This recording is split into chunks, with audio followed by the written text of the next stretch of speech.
की सामाजिक व्यवस्था, सांस्कृतिक व्यवस्था, शैक्षणिक व्यवस्था और पारिवारिक व्यवस्था को खत्म कर दो, वो देश अपने आप खत्म हो जाएगा। अब यही षड्यंत्र चल रहा है। कैसे चल रहा है? 3 स्टेज पे काम होता है। 25 वर्ष तक की बच्चियों को बिगाड़ने का काम बॉलीवुड अपने टीवी सीरियल के माध्यम से करता है। 25 से 35 वर्ष की शादीशुदा महिलाओं का जीवन और उनके परिवार को बर्बाद करने का काम एकता कपूर जैसी महिलाएं अपने टीवी सीरियल के माध्यम से करती है।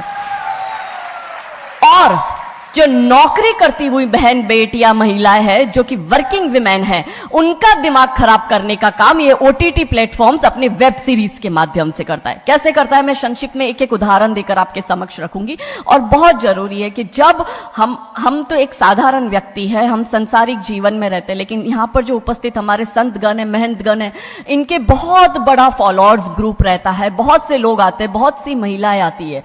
ये बात वहां तक पहुंचे क्योंकि वो यहां पर उपस्थित नहीं है, पर हमें पता है कि वीडियो के माध्यम से हमारे संत श्री, हमारे महंत श्री हमारी ये वाणी जो है उन तक पहुंचाएंगे कि कैसे करते हैं। ये एक फिल्म बनाते हैं, 25 वर्ष की तक की बच्चियों को कैसे बिगाड़ना है। हिंदुओं के परिवारों को बिगाड़ने के, तोड़ने के षड्यंत्र चल रहा है। और सिर्फ एक हिंदू को नहीं खराब करना है, उसके पूरे के पूरे कुटुंब को बर्बाद कर देना है। तो एक भारत की महिला 2 परिवार को जोड़ती है, मायका पक्ष और ससुराल पक्ष। और हम कहते हैं कि भारत की परिवार व्यवस्था जो है वो मानवता की सबसे बड़ी देन है। तो इसी व्यवस्था को खत्म कर दो। कैसे कर दो? तो ये एक फिल्म बनाते हैं, अतरंगी रे। हमारी क्योंकि दीदी भी यहां उपस्थित है जो कि सेंसर बोर्ड में सदस्य है, तो हम इतना उनसे विनती करेंगे कि हमारी ये बात भी उन तक पहुंचाए। सिस्टमैटिकली ये फिल्मों में लड़की दिखाएंगे हिंदू की, लड़का दिखाएंगे मियां भाई का, और उसमें भी दिखाएंगे कि वो लड़का चाहे अनपढ़ हो, चाहे गवार हो, चाहे आतंकवादी हो, चाहे पंचर छाप हो, और वो हिंदू की लड़की चाहे कितनी पढ़ी लिखी हो, लेकिन उसका परिवार जो है वो रूढ़िवादी है, वो रिग्रेसिव है, और उसके सामने यदि वो घोड़ा भी चला रहा है, खच्चर टट्टू भी चला रहा है, तो वो बड़ा प्रोग्रेसिव है, वो बड़ा संस्कारी है। कैसे करते हैं? ये एक फिल्म बनाते हैं, अतरंगी रे। अतरंगी रे फिल्म में जो कि आज की युवा बच्चियों का लेटेस्ट क्रश है, सारा अली खान हीरोइन लेते हैं। हमारी युवा बच्ची इसको फॉलो करती है। उसमें यह दिखाते हैं कि सारा अली खान जो एक मुस्लिम लड़के के प्यार में पड़ जाती है और अपने परिवार से विरोध कर कर, उनसे लड़ झगड़ कर ट्रेन में बैठकर वो भाग जाती है। उसी ट्रेन में एक संवाद होता है उस पिक्चर के हीरो का और उसी हीरोइन का। दोनों अपनी अपनी लव स्टोरी शेयर करते हैं। तो हीरोइन पूछती है हीरो को कि तुम्हारी लव स्टोरी बताओ। तो वो कहता है कि कल मेरी शादी होने वाली है और लव स्टोरी तो मेरी लव स्टोरी है कि मैंने बचपन से जिस लड़की से प्यार किया, जिसके साथ पढ़ाई की, जिसके साथ मैं बढ़ा हुआ, उसी लड़की से, मेरी बचपन की मित्र जो मेरे समाज की है, जो मेरे गांव की है, उसके साथ ही मेरी शादी होने वाली है। तो वो हीरोइन कहती है अरे ये और कोई लव स्टोरी है, ये लव स्टोरी नहीं हो सकती। तो हीरो पूछता है तो फिर क्या हो सकती है लव स्टोरी? तो वो कहती है कि मैंने एक मुस्लिम लड़के से प्यार किया है, मैं ठाकुरों की लड़की हूं, पूरा समाज, पूरा घर, पूरा परिवार मेरे खिलाफ है और मैं उन सबको ठोकर मारकर, उनकी भावनाओं को ठोकर मारकर अभी ट्रेन में बैठकर भाग रही हूं उस लड़के से शादी करने के लिए। और वो हीरोइन वहां पे डायलॉग देती है कि लव स्टोरी तो मेरी लव स्टोरी है कि मैं ठाकुर की लड़की और वो कतई मियां भाई, और ये है असली लव स्टोरी। तब हमारी 13, 14, 15 साल की युवा बच्ची, जिसके शरीर में हार्मोन्स चेंज होते हैं, आकर्षण होता है विपरीत व्यक्ति के लिए, तब वो आकर्षण में ये सोचती है कि हिंदू होके हिंदू बॉयफ्रेंड नहीं रखना, हिंदू होके हिंदू से प्यार नहीं करना। आप इतिहास में छपेगी, आपकी लव स्टोरी तभी बनेगी जब आप किसी मियां भाई से प्यार करेगी और उससे शादी करेगी।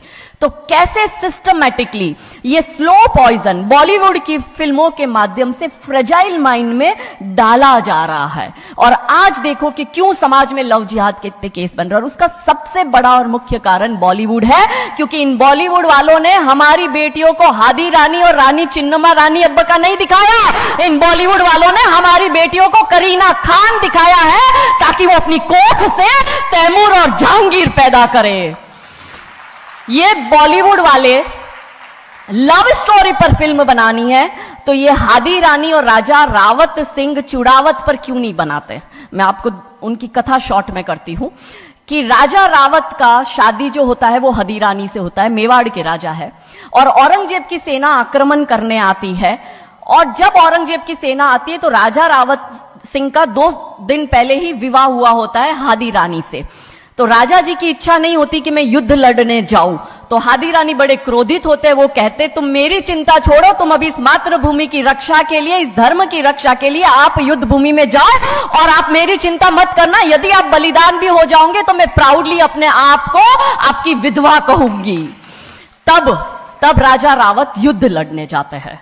युद्ध भूमि में राजा रावत जी को हादी रानी की बहुत याद आती है, क्योंकि नई नई शादी हुई होती है, तो नई बियाई दुल्हन को छोड़ के आए होते हैं, तो बहुत याद करते हैं। तो वो अपने दूत को कहते हैं, अभी सेना आने में समय होता है और युद्ध में भी समय होता है, तो वो कहते हैं अपने दूत को कि जा तू रानी सा के पास जा महल में और उनसे कहे कि राजा जी को आपकी बहुत याद आ रही है, आप अपनी कोई एक निशानी उनके लिए भेजो।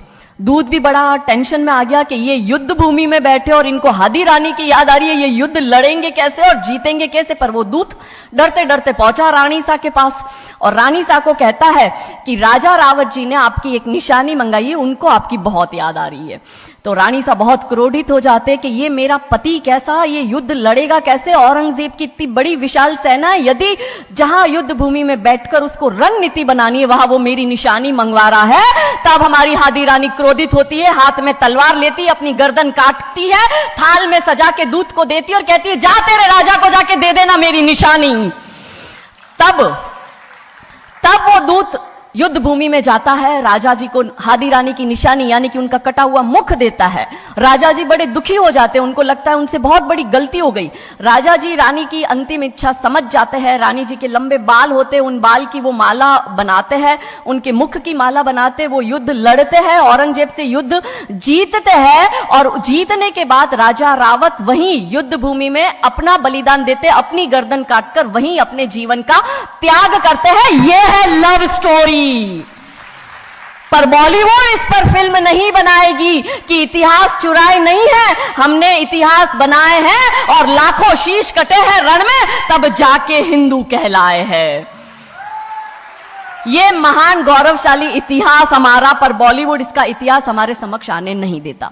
अब रहा 25 से 35 वर्ष की महिला, कैसे बिगाड़ती है एकता कपूर। वही sari, typical dress, typical getup, पीछे उसकी सीरियल में एकता कपूर की सीरियल में पीछे बहुत बड़ी अंबे मां की मूर्ति। दिखाएंगे कैसे हिंदू महिला को, क्योंकि परिवार खत्म करना है हिंदुओं का। तो वो एक से प्यार करेगी, शादी दूसरे से करेगी, जीवन में तीसरा पुरुष आएगा, फिर दूसरा मर जाएगा, फिर उसको चौथा पसंद आने लगेगा, फिर जो मर गया वो जिंदा हो जाएगा, फिर कंफ्यूज हो जाएगी किसके साथ जाऊं, दूसरे के साथ कि चौथे के साथ। क्या हमारी भारतीय महिलाएं, क्या हमारी हिंदू महिलाएं, सबसे बड़ा प्रश्न यह है कि क्या हम 4-4 पुरुषों के साथ अफेयर करते हैं? क्या यह हमारा सम्मान है? और अगर यदि हम सब एक होकर इसके लिए नहीं बोलेंगे तो यह आवाज नहीं उठेगी। और दुख की बात यह है कि ऐसी एकता कपूर जैसी महिलाएं जो घर तोड़ने का काम कर रही है, इनको पद्मश्री अवार्ड मिल जाता है। कैसे मिलता है? भारत सरकार से आज इस भूमि पर खड़े होकर मैं निवेदन करती हूं कि आप ऐसी महिलाओं के पद्मश्री वापस लो, क्योंकि ये महिलाएं हिंदू परिवारों के मकान, घर तोड़ने का काम कर रही है।